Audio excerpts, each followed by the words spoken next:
अजय देवगन को Hindi film industry से जुड़े हुए करीब 3 दशक से ज्यादा समय हो गया है और अपने शानदार फिल्मी सफर के दौरान उन्होंने जो रुतबा हासिल करके दिखाया है वो वाकई काबिले तारीफ था। वैसे देखा जाए उन्हें अभिनय विरासत में मिली क्योंकि उनके पिता वीरू देवगन बॉलीवुड के जाने माने स्टंट डायरेक्टर थे और उनकी चाह थी कि उनका बेटा बड़ा होकर हिंदी फिल्म इंडस्ट्री का एक बड़ा सुपरस्टार बने। ठीक इसी कड़ी में उन्होंने अपनी पहली फिल्म से अपने पिता के सपनों को साकार करने की शुरुआत कर डाली थी और अपनी पहली फिल्म सूल और कांटे के हिट हो जाने के बाद इन्होंने कभी पीछे मुड़कर नहीं देखा। वैसे बात करें अजय देवगन की तो उनकी पर्सनल और प्रोफेशनल लाइफ किसी से छुपी नहीं रही है और इनकी जिंदगी से जुड़े कई सारे दिलचस्प किस्से व कहानियां अक्सर मीडिया और सोशल मीडिया पर वायरल होते ही रहते हैं। एक तरफ जहां अभिनय की तरफ डालेंगे तो अजय देवगन ने हिंदी फिल्म इंडस्ट्री की कई सारी बड़ी फिल्मों में हर जॉनर का किरदार निभाया है, चाहे उनसे एक्शन करवा लीजिए या कॉमेडी या फिर डांस, हर एक किरदार में उन्होंने अपने आप को पानी की तरह ढाला है और यही बड़ी वजह है कि उनकी चाहने वालों की संख्या दिन प्रतिदिन बढ़ती जा रही है। लेकिन दोस्तों, क्या आप जानते हैं कि फिल्म इंडस्ट्री में बतौर सफल एक्शन हीरो के तौर पर जानने वाले अभिनेता अजय देवगन का सामना जब 250 लोगों के साथ हो गया था तब वो बहुत ज्यादा हैरान हो गए थे। तब उनके पिता वीरू देवगन ने उनकी मदद की थी। बताया जाता है कि ऐन वक्त पर अगर उनके पिता वीरू देवगन नहीं आते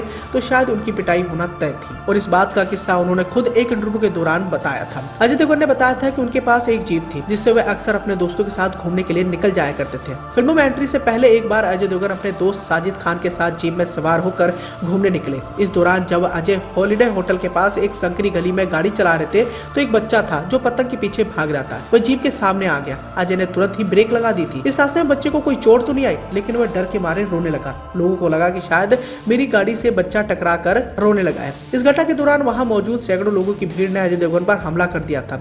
अजय देवगन ने इंटरव्यू में यह भी बताया था कि हमारे पास लगभग 1000 लोगों की भीड़ इकट्ठा हो गई थी। हमने उन्हें समझाने बुझाने की कोशिश भी की कि गलती हमारी नहीं है, बच्चा बिल्कुल ठीक ठाक है। हालांकि लोगों ने अजय देवगन और साजिद खान की एक भी नहीं सुनी, बल्कि वहां मौजूद लोग हमें धमकाने लगे, कहने लगे कि बाहर निकलो जीप से, तुम अमीर लोग बहुत तेज गाड़ी चलाते हो। हालांकि केवल 10 मिनट में यह खबर अजय देवगन के पिता वीरू देवगन तक पहुंची, जिसके बाद वह अपने बेटे को बचाने के लिए 200 से 250 बॉडी बिल्डर्स को लेकर मौके पर पहुंच गए थे। बताया जाता है कि अगर उनके पिता वीरू देवगन मौके पर नहीं पहुंचते तो शायद उस दिन अजय देवगन की पिटाई होना तय थी। ऐसे में उनके पिता वीरू देवगन ने करीब 200 से 250 बॉडी बिल्डर्स वहां लेकर अपने बेटे को बचाने के लिए पहुंच गए थे। इसी के साथ ही अगर वर्कफ्रंट की तरफ डालें तो यहाँ हम आपको इस बात की जानकारी देना चाहेंगे कि अजय देवगन एक सफल अभिनेता होने के साथ साथ एक निर्माता निर्देशक भी रह चुके हैं और उनकी पिछली रिलीज फिल्म भोला 2023 में रिलीज हुई थी। इस फिल्म को मिली जुली प्रतिक्रियाएं मिली, लेकिन आने वाले समय में अजय देवगन ढेर सारी बड़ी फिल्मों का हिस्सा बनने वाले हैं, जिनमें मैदान, सिंघम अगेन, औरों में कहा दम था जैसी कई सारी बड़ी फिल्में शामिल हैं और इन सभी फिल्मों को